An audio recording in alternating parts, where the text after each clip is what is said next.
E mais, os jogadores fazem pressão porque eles querem jogar no Flamengo. Eles querem. O cara vai pro Flamengo, automaticamente, assim, a rede social dele se multiplica, porque ele acaba sendo jogador de uma nação de mais de 45 milhões de pessoas no país. Tudo isso fecha a conta, cara.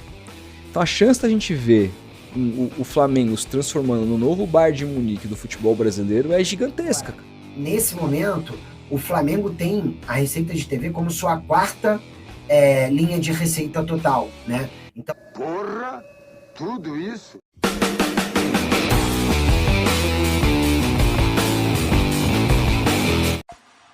Fala comigo, seus mitos da nação. Hoje o vídeo está fantástico, hein? Tem aqui jornalista santista revelando o seu temor do Flamengo canibalizar o futebol brasileiro. E tem também aqui os especialistas do esporte lá do nosso querido Sport Market Maker falando sobre o Flamengo, também do poderio da marca Flamengo. Enfim, o vídeo está fantástico, fique comigo até o final e claro, também vou aqui me posicionar no final do vídeo, ok? Os créditos de cada canal, vou deixar no link de cada vídeo, vão lá conferir os canais que está na própria descrição do vídeo. Outra coisa, nação, vídeo no horário atípico aqui do canal logo pela manhã, mas estou com alguns vídeos atrasados, por isso que o alcance do canal caiu um pouquinho, então conto com o engajamento de vocês, vai sair vídeo à noite também, por favor me ajudem aí no engajamento, tá bom? Bora pro conteúdo. Nesse momento, o Flamengo tem a receita de TV como sua quarta linha de receita total, né? Então hoje o clube vai ter aí a venda de jogadores, as premiações, né, que parte delas está ali alocada no direito de TV, mas a gente destaca aqui, é um compromisso nosso, né? E também a própria questão aí do patrocínio, que pela primeira vez, organicamente, no clube do futebol brasileiro, superou os direitos de televisão esse ano, muito com o contrato recorde da Betano.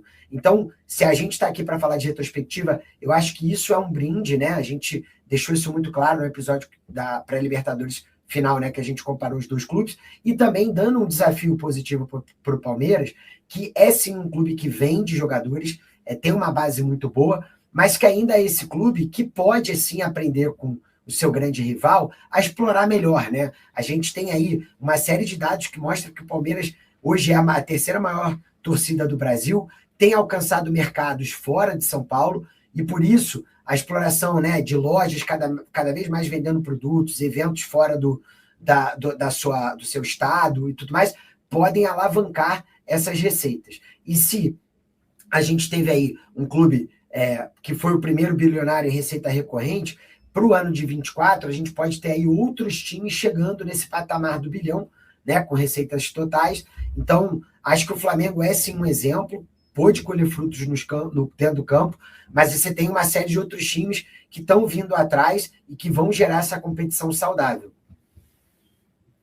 Quero concordo. Semana aí alguns profissionais do futebol falando, e o Marcelo Beckler lá da TNT Sports, que tem muita experiência em futebol europeu, estava falando isso, né? Falou assim, o Flamengo hoje, eu acho que se ele joga a Premier League, ele disputa no top 7, e é meio matemático. Você olha a folha de um top 7 da Premier League, olha a folha do Flamengo, a folha tá lá. Então você tem aquela correlação entre folha salarial, né, folha de pagamento e performance esportiva, que é algo muito tratado e discutido no futebol europeu e tem sido mais discutido aqui no Brasil também. Do BAP, ao vídeo que eu acho muito interessante do Marcelo Beckler, que ele diz: o Flamengo tá num limbo, tá numa ilha sozinho. Por quê? Porque o Flamengo tem muito dinheiro que os outros times brasileiros, mas o Flamengo, por jogar na Liga Brasileira, que é uma liga de menor expressão, em que os grandes jogadores não se interessam em jogar, não adianta ele ter esse dinheiro porque ele não consegue convencer os caras de jogar aqui.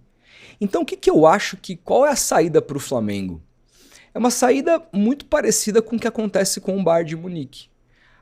O Bayern de Munique ainda é um clube que atrai jogadores estrangeiros, mas há muitos que não querem simplesmente jogar na Alemanha, que preferem jogar na La Liga, que preferem jogar na Premier League. Isso está mudando um pouco porque o Bayern se tornou um clube tão global que nos últimos anos ele conseguiu atingir o nível de outros jogadores, mas o Bayern ainda joga Champions League, o Bayern tá na Europa, tem uma Bundesliga que é mega competente, embora tenha caído assim, é a liga mais assistida no Brasil pela maneira como ela é transmitida em vários canais, esse dado é até assustador, mas talvez é a liga com menos repercussão, porque você já sabe o final antes de começar, você sabe que o Bayern vai ser campeão, ou pelo menos de 9 a cada 10 campeonatos, ou de 8 a cada 10 campeonatos. Isso torna o campeonato desinteressante para quem acompanha. E qual foi o segredo do Bayern durante muitos anos para chegar nesse nível? Canibalizar o próprio campeonato, né? O Bayern cansou de contratar jogadores de concorrentes diretos da Bundesliga. Vamos lembrar, ele tira, por exemplo, Mario Götze e Lewandowski do Borussia Dortmund, que era o clube que chegou a bater nele em alguns títulos alemães no comando de Jürgen Klopp. E aí ele vai lá e tira os 2 craques do time e absorve para o seu time. E o Borussia precisa vender, porque tem uma roda para girar e precisa de venda de atletas para poder girar a roda. E aí o Bayern vai aumentando o seu capital, vai aumentando o seu investimento, e aí depois contrata Guardiola e nesses últimos 10 anos perdeu um campeonato só. Eu acho que é uma coisa... se o Flamengo tem dificuldade para conseguir convencer jogadores europeus de grandíssimo nível, com exceção a jogadores que estão mais em baixa, tipo o Saúl e tudo mais, né? Mas se o Flamengo tem essa dificuldade para atrair grandes craques, mesmo com muito dinheiro do futebol europeu, porque eles não vêm com bons olhos jogar no Brasil, de repente a saída está em canibalizar o próprio Campeonato Brasileiro. E o quanto o Flamengo vai conseguir fazer isso vai depender do modelo dos outros clubes. E o Flamengo vai para cima, qual é o poderio financeiro desses clubes de negar? Fala, não vou aceitar porque é o Flamengo. Eu acho que as cifras vão chegar a tal nível que essas propostas vão se tornar irrecusáveis. E mais... os jogadores fazem pressão porque eles querem jogar no Flamengo. Eles querem. Porque jogar no Flamengo não representa para eles só estar num clube bem administrado, estar num clube com muita estrutura, que disputa todos os títulos e que ele tem chance de se destacar. O cara vai para o Flamengo, automaticamente assim, a rede social dele se multiplica, porque ele acaba sendo jogador de uma nação de mais de 45 milhões de pessoas no país. E isso o cara pensando até no negócio pessoal dele, as marcas que ele vai fechar, as propagandas que ele vai fazer, isso também é dinheiro. A gente pensa muito pouco sobre isso. Mas recentemente nós entrevistamos aqui o Danilo Avelar, ex-lateral do Corinthians, e que ele fala que ele veio de fora para jogar no Corinthians, numa época já ali que tinha jogado muitos anos na Europa, pensando já em parar. Eu vou jogar no Corinthians porque minha rede social vai ser ampliada, muito mais pessoas vão me conhecer e os negócios que eu tiver como um ex-atleta vão ter muito mais chances de dar certo porque eu vou poder fazer um marketing direto para muito mais pessoas do que eu poderia fazer se eu tivesse jogado num time de menor expressão, num time com menos torcedores. A chance da gente ver o Flamengo se transformando no novo Bayern de Munique do futebol brasileiro é gigantesca, cara. Absolutamente gigantesca. E isso...